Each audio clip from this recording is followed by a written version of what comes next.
Frères et sœurs en Christ, je vous salue dans le précieux nom de notre Seigneur et Sauveur Jésus-Christ. Que sa paix et sa grâce reposent sur vous, sur toute l'Église de l'Alliance chrétienne, sur toutes les autres églises et surtout que sa paix repose sur notre cher pays, le Burkina Faso. Il y a des moments dans la vie, lorsque nous traversons des situations difficiles, qu'on se surprend en train de se poser à soi-même des questions. On voudrait élever même parfois la voix, comme David, et dire à Dieu, « Jusqu'à quand, Éternel, m'oublieras-tu sans cesse? Ou encore, jusqu'à quand me cacheras-tu ta face? Ou encore, jusqu'à quand, Éternel? Pourquoi, ô Éternel, te tiens-tu éloigné? Pourquoi te caches-tu au temps de la détresse? » Frères et sœurs, ne sommes-nous pas affectés par tout ce qui se passe en ce moment autour de nous? Le monde entier est bouleversé. Ses fondements économiques, politiques, sociaux et même religieuses sont ébranlés. Nous entendons tout ce qui se dit et se passe à gauche et à droite. Et cela ne nous déconcerte-t-il pas? Le monde entier est en train d'être ravagé par ce virus auquel un vrai traitement n'a pas encore été trouvé. Que faire dans ces moments difficiles où la peur et le trouble s'emparent de tout le monde? Comment réagir? Comment demeurer calme et rassuré au sein de cette grande tempête? Je me suis posé les mêmes questions. Et en me posant les mêmes questions, je me suis souvenu de cette puissante parole que notre Seigneur Jésus-Christ a dite à ses disciples au moment où eux aussi étaient en proie au découragement et à la peur. Dans Jean chapitre 14, le verset 1, Jésus dit ceci: « Que votre cœur ne se trouble point. Croyez en Dieu et croyez en moi. » Dans le chapitre 14 de l'évangile de Jean, le Seigneur Jésus, à 2 reprises, dit à ses disciples de ne pas s'inquiéter. Mais pourquoi les disciples étaient tristes et découragés? Jésus lui-même venait de leur annoncer qu'il va devoir partir. C'est à cause de cette déclaration que leur cœur se trouble. Le verbe troubler ici signifie dans la langue où le Nouveau Testament a été écrit, s'agiter, être effrayé ou être anxieux. Les disciples sont donc dans la crainte, angoissés à la perspective du départ du Seigneur Jésus. Ils étaient certainement désorientés par la nouvelle de ce départ, qu'ils se demandaient ce qu'eux-mêmes allaient devenir après le départ du Seigneur Jésus-Christ. Peut-être pensaient-ils que tout s'arrêterait avec le départ de Jésus. Il semble que cette discussion ait eu lieu autour de la table lors du dernier repas. Elle durera 3 chapitres et sera pleine de tendresse, de réconfort et de réassurance. Que votre cœur ne se trouble point. D'autres versions du Nouveau Testament nous donnent un éclairage plus précis par la traduction suivante: ne vous laissez pas dominer par vos angoisses. Ou encore, ne permettez pas à vos émotions de vous submerger. Vous allez connaître des moments difficiles, des périodes de troubles, mais restez dans la paix. La paix que je vous donne, que le monde ne peut vous donner. cette paix qui viendra de la confiance que vous aurez en moi et en mon Père. Nous ne pouvons pas éviter, chers frères et sœurs, d'être troublés par ce que nous pouvons voir ou entendre, mais nous ne devons pas rester dans cet état. Les promesses de notre Dieu nous rassurent. C'est pourquoi Jésus a dit à ses disciples de croire en Dieu. Ayons confiance en Dieu. Jésus leur demande de croire en Dieu.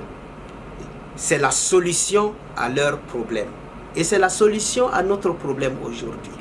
De placer leur confiance en Dieu. C'est l'appui et l'assurance en celui qui connaît toutes choses. La situation devenait très sombre pour les disciples. Il n'est pas étonnant qu'ils aient le cœur troublé. Il vous est peut-être déjà arrivé d'avoir une avalanche de mauvaises nouvelles ou d'événements comme Job. Et vous vous êtes demandé quand cela allait s'arrêter. Que faire quand on a l'impression que le monde s'écroule autour de nous, comme nous le vivons actuellement avec ce coronavirus? Jésus a une parole pour ses disciples. Croyez en Dieu et croyez en moi. Pour croire, il faut avoir une parole de réconfort qui vient d'une personne en qui nous avons confiance. George Muller disait que le début de l'anxiété est la fin de la foi et le début de la vraie foi est la fin de l'anxiété. Jésus dit croyez en Dieu et il dit également aux disciples croyez en moi. Jésus leur dit non seulement de croire en Dieu mais d'avoir confiance en lui. C'est comme si nous aujourd'hui nous l'entendons nous dire faites-moi confiance mes amis. Combien de fois avons-nous douté de lui par le passé lorsqu'au sein des difficultés nous avons cru qu'il ne nous entendait plus? Et combien de fois notre incrédulité nous a nui? Souvenons-nous des disciples dans la barque. Lors de la traversée, lorsque la tempête faisait rage et que Jésus dormait à la poupe, les a-t-il abandonnés? Non. Rappelez-vous de Pierre. Lorsqu'il a marché sur les eaux et que son manque de foi était en train de le faire couler, est-ce que Jésus l'a laissé se noyer? La foi en Jésus est un appui sûr et certain. Il ne nous a jamais promis une vie facile, mais il nous rassure de sa fidélité et de sa présence. Il ne nous donne pas une divine immunité face aux épreuves, mais nous prépare toujours une voie de sortie.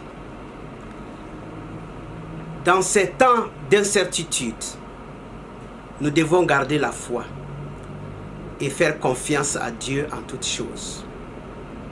Il est le maître de l'histoire et le garant de notre propre destin.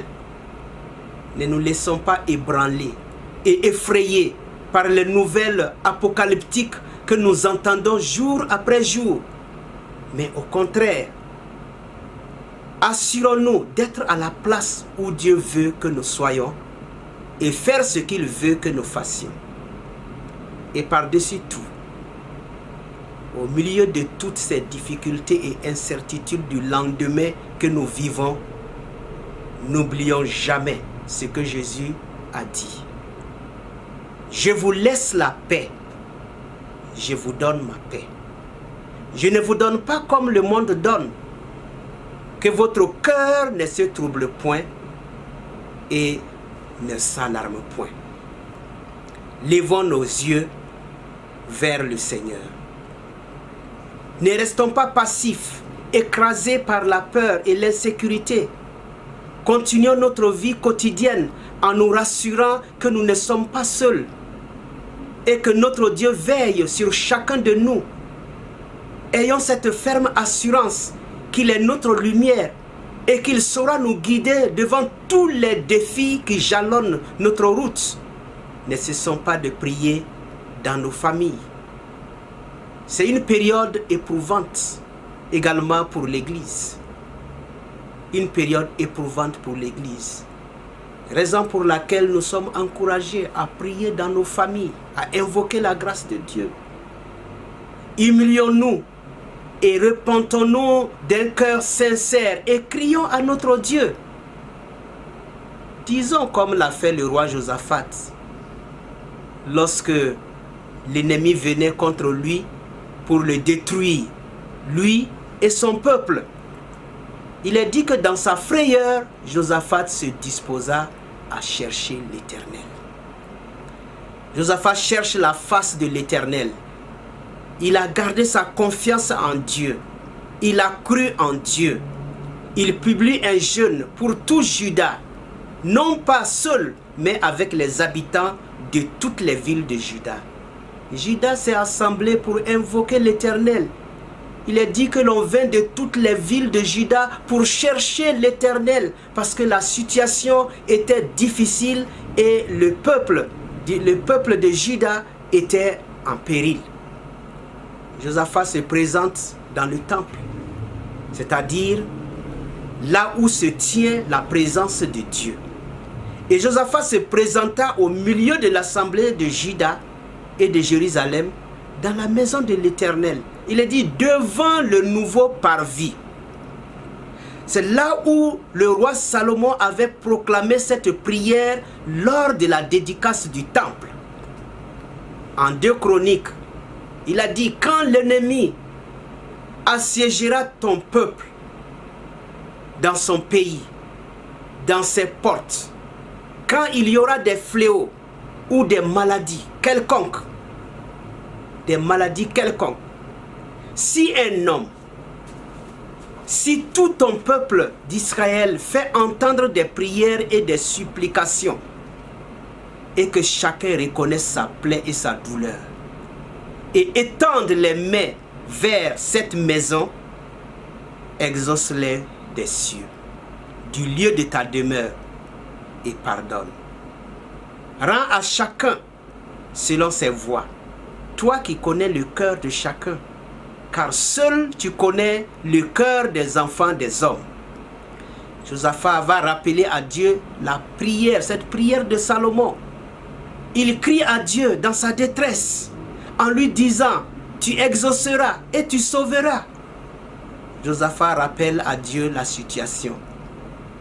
Dans les versets 10 et 11, c'est-à-dire que ses ennemis viennent pour dérober, voler, chasser Josaphat et son peuple de l'héritage que Dieu leur a donné. Josaphat dit encore à Dieu, nous ne savons que faire, mais nos yeux sont sur toi. Peuple de Dieu, chers frères et sœurs en Christ, levons nos yeux vers notre Dieu. Et disons-lui, dans nos jeûnes, dans nos prières, en nous humiliant sincèrement devant lui, nous sommes sans force. Devant cette pandémie, nous sommes sans force. Les hommes sont sans force. Les savants sont sans force. Le monde entier est sans force. Et en tant que son Église, humilions-nous devant Dieu. Et comme Josaphat, nous levons nos yeux vers lui, en lui disant, Seigneur, devant cette pandémie, nous sommes sans force. Mais nos yeux sont sur toi. Que votre cœur ne se trouble point. Croyez en Dieu et croyez en moi. Nous sommes sans force, mais nos regards sont sur toi, Seigneur. Et c'est pourquoi en ces moments, nous voulons encore inviter toute l'Église à bien observer tout ce qui a été dit par nos autorités pour la prévention de cette maladie. Que personne ne se dérobe de cela. Que nous prenions les dispositions nécessaires pour ne pas être un moyen de contamination pour les autres, mais que nous prenons les dispositions qu'on nous a citées. Et si nous le faisons, cela va également nous aider et en même temps nous protéger. Mais au-delà de tout cela, plaçons notre confiance en Dieu, en priant notre Dieu et en lui demandant son soutien, en lui demandant son secours. Que les églises, les frères et sœurs se retrouvent, comme il a été dit, par petits groupes, que ce soit dans les maisons, dans les familles, par petits groupes, que ce soit les dimanches ou les autres jours de la semaine, pour invoquer la grâce de Dieu. Frères et sœurs, que puisse le Seigneur bénir son Église, que puisse le Seigneur vous bénir, que votre cœur ne se trouble point. Croyez en Dieu et croyez en moi, dit le Seigneur. Disons-lui, nous sommes sans force, Seigneur, mais nos yeux sont sur toi. Que le Seigneur vous bénisse, que le Seigneur bénisse notre cher pays, le Burkina Faso, que le Seigneur guérisse le Burkina Faso, que le Seigneur donne la force, la sagesse, l'intelligence à nos autorités, que le Seigneur les encourage, que le Seigneur bénisse la santé, tous ceux qui sont impliqués. Nous prions que la grâce de Dieu repose sur tout un chacun et que le Burkina Faso connaisse la guérison au nom de Jésus-Christ. Amen.